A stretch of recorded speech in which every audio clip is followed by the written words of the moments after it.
Clemente, number one, is it? Number one. Number one, big star. Cangrejeros de Santurce, big star here in Puerto Rico. Plays for the national selection of Puerto Rico for like the longest time ever. Yeah, man. Um, and a really great guy. So Ramon, let's hear a little bit about you.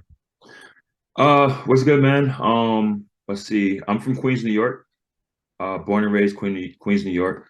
My dad is Puerto Rican. My dad, both my grandparents born in Bayamon and Santurce. My mom's is from Brooklyn, New York. And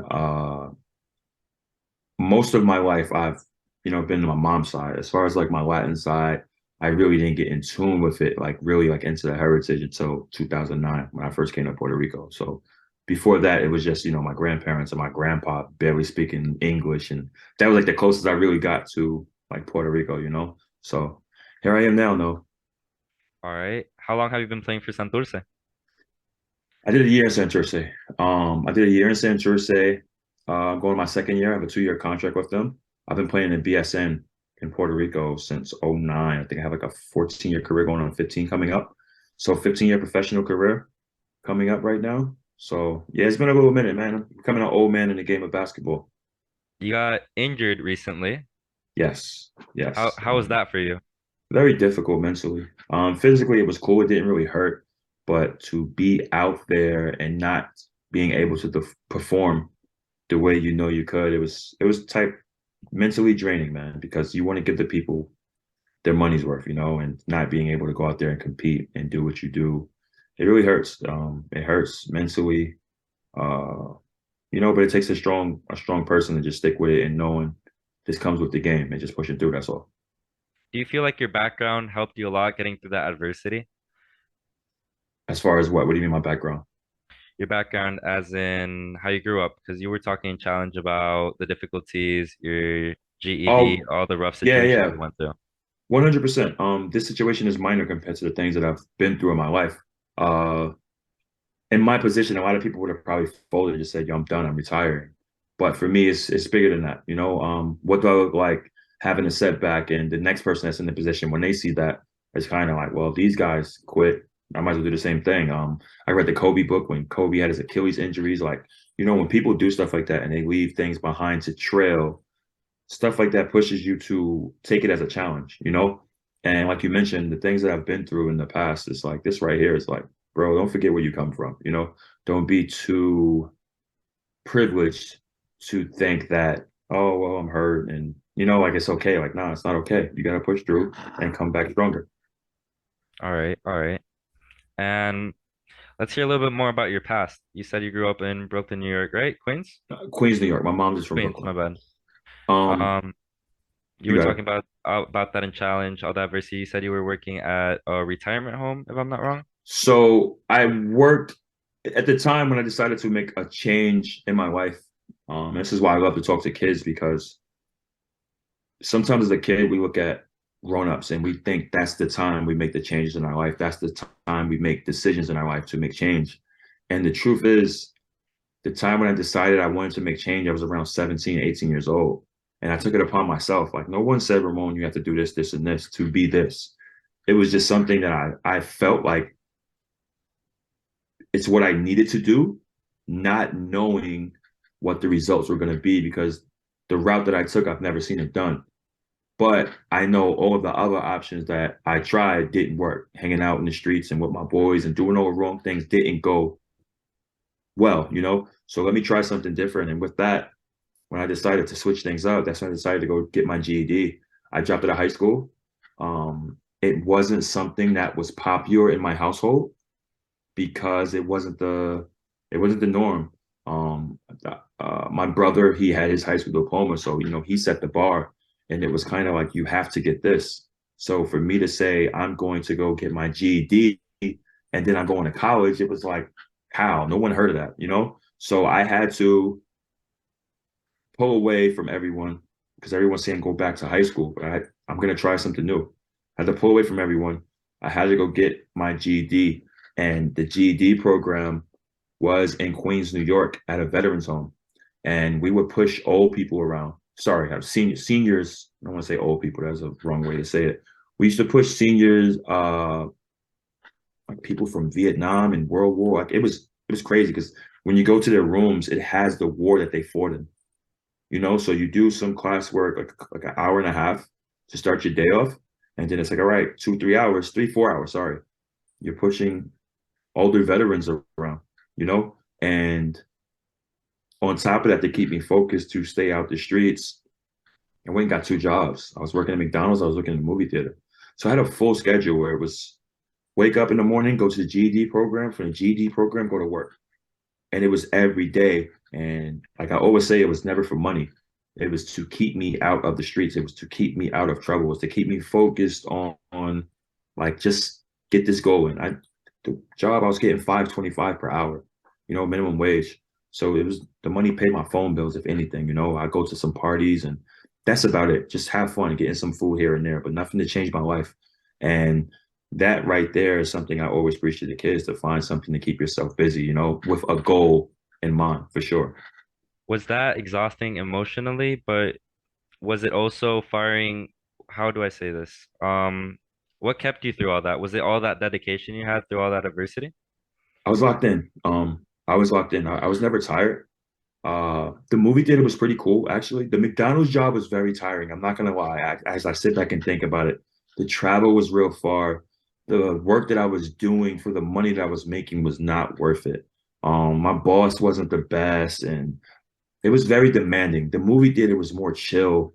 I get to see all of the newest movies, and family and friends can come over. You can get them in for free. It had more benefits to it, and it was more clean. You're not getting messy with grease and stuff. And it's not a job to get laughed at. To be real, McDonald's is a job like if I see someone I knew, I'll duck and go to the bathroom and get out the way. And I still had pride. I'm still I'm a kid that's really still trying to go play basketball. So, I still have my pride at the same time. It wasn't a popular thing to work at McDonald's. That's something that your elementary school teacher says to you, like, yo, you're gonna end up working at McDonald's. And at the time, I'm 17. It's just like, whoa, this is what the teacher predicted. So I didn't want people to judge me, but there was a goal behind the whole thing. Um, the movie theater job was super cool, man. You wear a nice, like a nice outfit and everything like that. So it was cool. When you get on the bus to go to work, it looked like something. You look productive. But that's getting more caught up in what people around you are thinking. And the crazy thing about that, as I'm talking, it really didn't make any sense because the people that, if they did judge me, they knew me, they showed me so much love today. And people that probably doubted me, it's like, whoa. And the people that didn't know me, I've never seen them again a day in my life. Uh, So kind of like a mind game you play with yourself. Exactly, because like something I've learned from what you were saying, it's like you're this 6'7" dude, Hmm. big guy working at McDonald's. It was pretty funny when you think of it about it, but then it's like Yeah. it takes a lot of pride just to do that. Like you gotta Yeah. have yourself up there. Right. No, 100%. And even that, yeah, I was almost at my peak of height. Probably a little shorter. I was still growing. I think it was around 6'3", 6'4", but still 6'3", 6'4", dude. I wasn't known for basketball because I didn't play basketball in high school. So it's not like everyone knew me for a basketball player to work at McDonald's. But I was a cool guy. So, I was trying to duck it. That time was a very humbling time, and I never forget that time. And I'm definitely thankful and grateful for those moments because it keeps me humble. Yeah, I feel that. And let's start moving up a little bit more towards your future. When did you know basketball was the right thing for you? Well, I always played basketball, I always played street ball, but the time I knew it was right for me was when I went to a junior college exposure game. And I went to a junior college exposure game in Brooklyn. And the first coach was from Los Angeles, California, named Mike Miller. And he offered me a scholarship right there on the spot. And he was very consistent on like, because I had a college exposure game 2 days after, but he was very consistent on, yo, sign now. And that was in the midst of me getting my GED. And in California, you don't need a GED to play college. So I took the test already. The results came the day before the college exposure game. And when I got the results, I knew if I failed, I have to go to California. But if I passed, the world is open. And I passed the test. Passed the test, had the college exposure game, and I was literally getting scholarships. Just, instant instant scholarships. Yo, Ramon Clemente, can you come here? And I'm getting visit offers, and this is literally overnight. That time when I got the college exposure game invitation, I text the coach like I have to go to the studio. I was trying to be a rapper at the time, and I denied it. I'm like, I don't want to go. And he cursed me out like, yo, bro, if you don't come out here to Jersey and come to this invitation, I'm like, whatever, man. And little did I know that changed my life, over something that's probably is this rapper. Like rappers come a dime a dozen. But what I've done, I got my college education.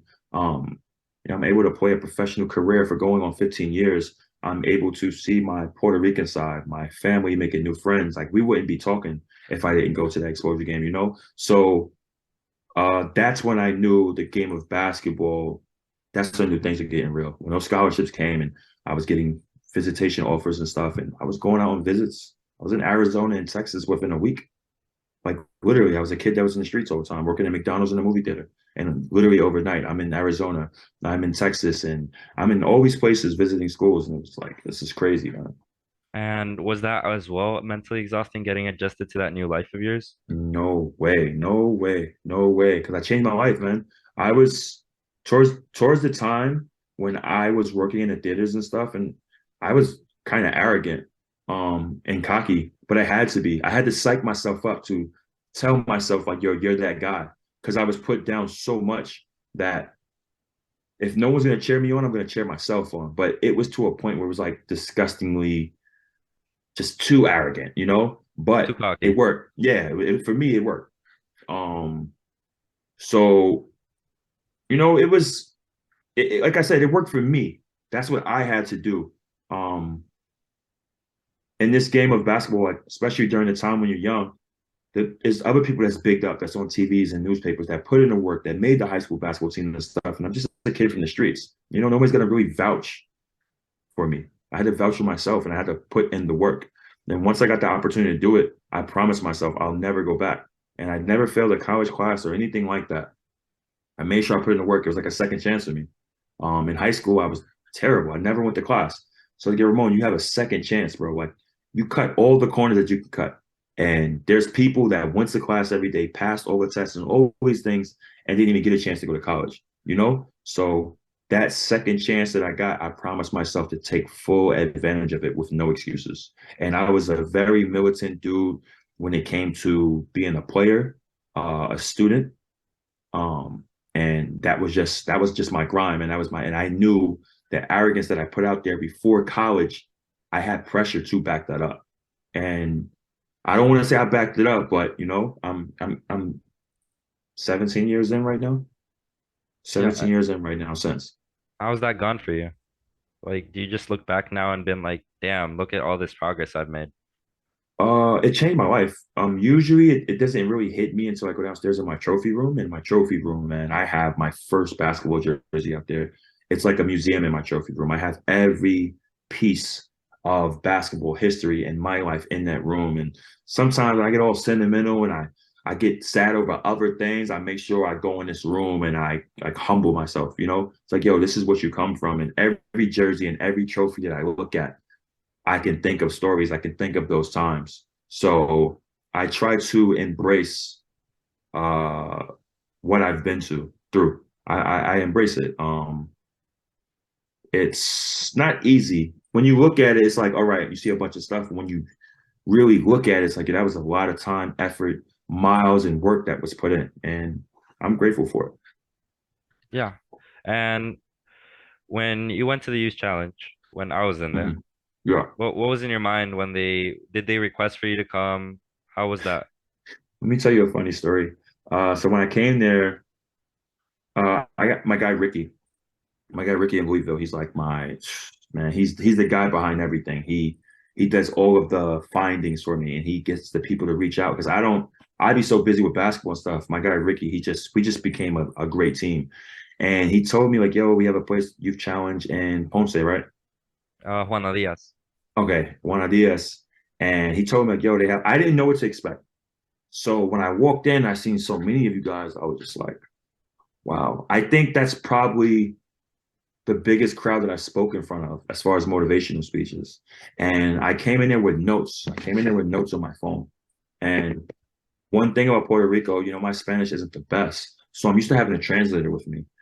They told me, Ramon, you don't need a translator. So I'm like, all right, cool. So usually when I have my notes, I'm able to speak and the translator translates. So I'm able to sometimes look at my notes. So when I got there, I'm thinking the translator is going to just speak what I said. I got to pause and they'll speak. But the translator was just the words on the screen. Yeah, they had that on So the PowerPoint. yes, so I never seen this before. So the first time I said something, and when I said it, I'm used to the translate. So I paused for a second and I looked down at my notes.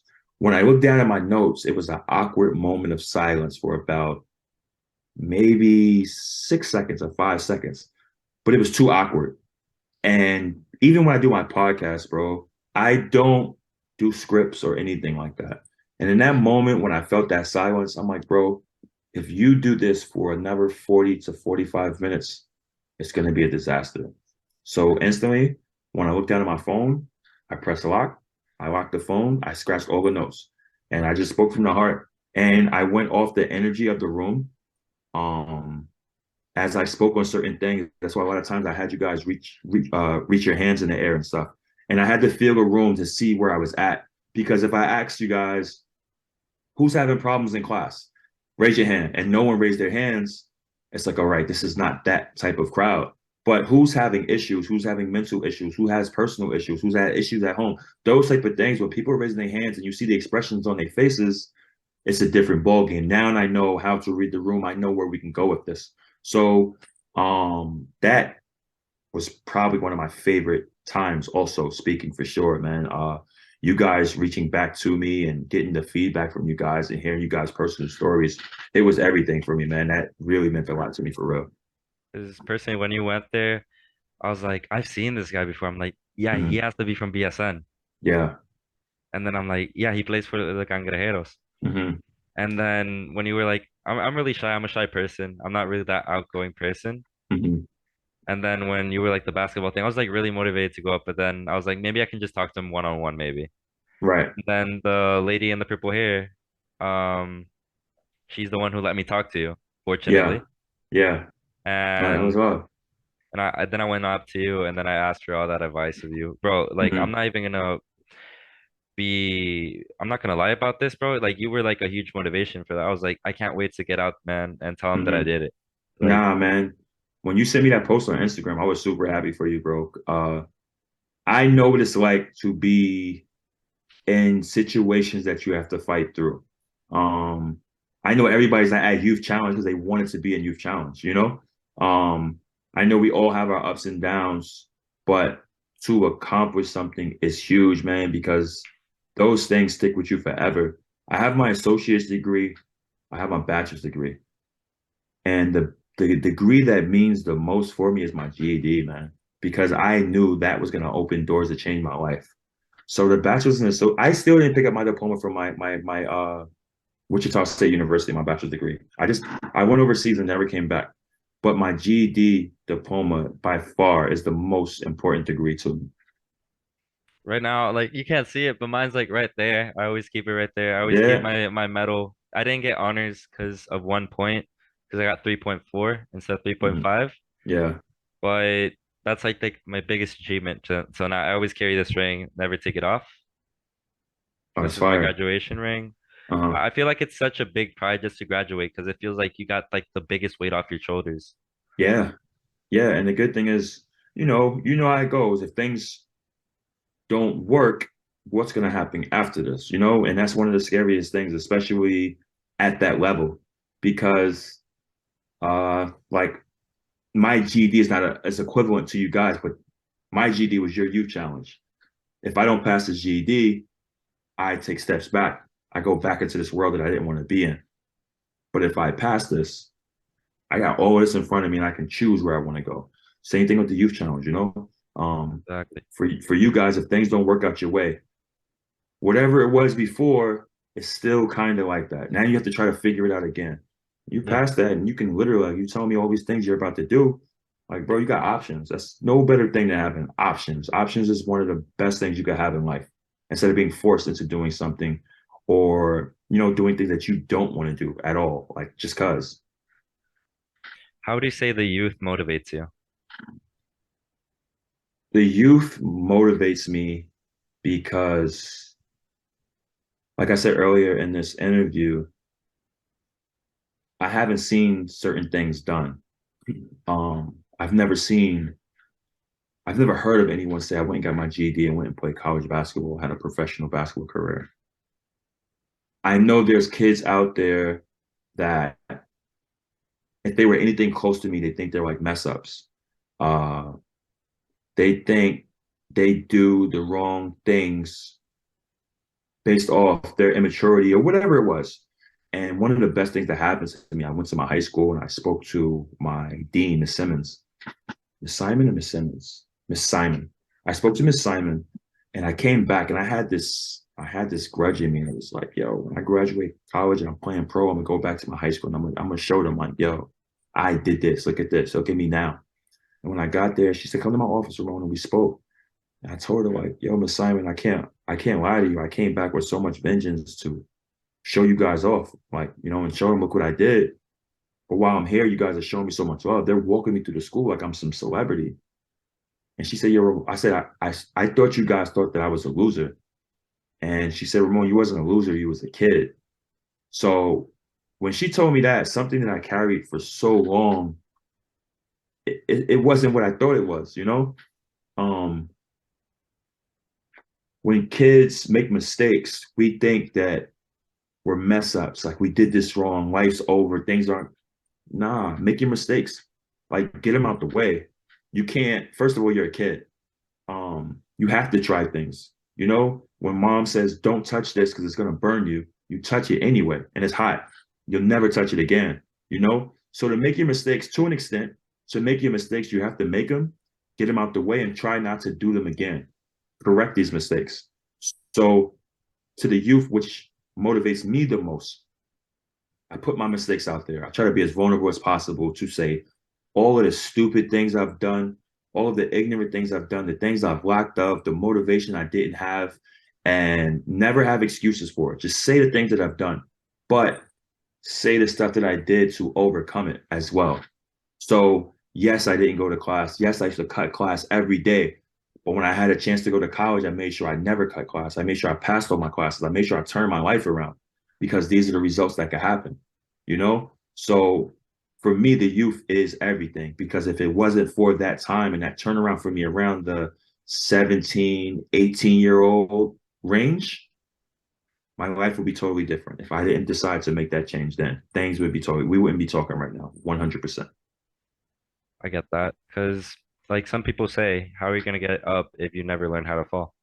Right, 100%. And if I did the falling and I could prevent you from doing the falling, I'm going to help, Of So course. I try to do as much help as I could to prevent the person from falling. If you're going to fall, if I could slide a little pillow under you, it's like, calm down, get up, try to fix that. I got you. And let's talk more about career-wise. What are your plans for the future right now? You just signed another year contract with the Cangrejeros? Yes, I have a year with Cangrejeros, one more year with them. I'm in a transition of,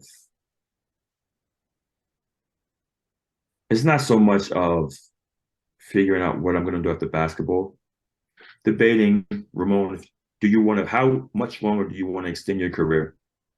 And it's probably one of my biggest thoughts in my mind right now. I'm working every day on basketball, but I know my time is limited now. It's one point if you're like in the middle of your career, the beginning of your career. I'm on the tail end of my career.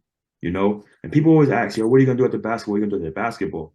And the common thing, like, oh, I'm gonna coach, I'm gonna get a job, all these things.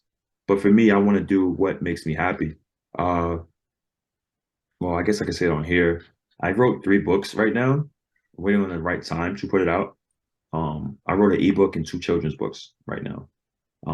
The 2 children's books are going to be in English and Spanish. Uh, these are things. That's like one thing that I'm doing. I'm doing the podcast right now, and I'm like 42 episodes in right now. I'm gonna put out the episode 43 tomorrow. I'm doing the podcast right now. We just finished Oh, it's crazy. I'm announcing a lot of stuff on your podcast right now, bro. Um, I just finished my team for the Push 100 miles per hour, a nonprofit organization. So that's another thing that I'm That's adding as well. huge. Yes. So that's another thing I'm adding as well. Uh, Also, what was the, it was one more thing. Oh, a motivational speaker. That's probably the top tier of the whole pyramid of everything that I'm doing. Motivational speaking is the top thing that I want to do full time. All these other things fall under my motivational speaking, but that's like the main thing, and everything else from there, like the nonprofit and the podcast, everything falls under that. That's huge because like Yeah. you're really good at it. So Appreciate it, cheers to man. you for that, man. hmm Because you're going really far with that. Because if you could do it for 200 and other 15 kids you challenge, and hmm plus that you've done worldwide, hmm I'm pretty sure you can keep doing that on as your career, man. Because some people just don't have that talent. They're not that direct with what they say hmm and how they want to say it, but you're so sure of yourself and how you want to say it that you can transmit it to people in such a positive way. hmm Well, the same way we just at the beginning of the interview when we talked off air, and I was telling you we're just having a conversation. For me, when I talk, it's not a speech. It's not. I'm not yelling and like I'm not a preacher. I'm talking through experience, and it's different. You got people that can Google stuff and they can know the cool thing to say. That's one thing, but it's another thing when you lived it, you know?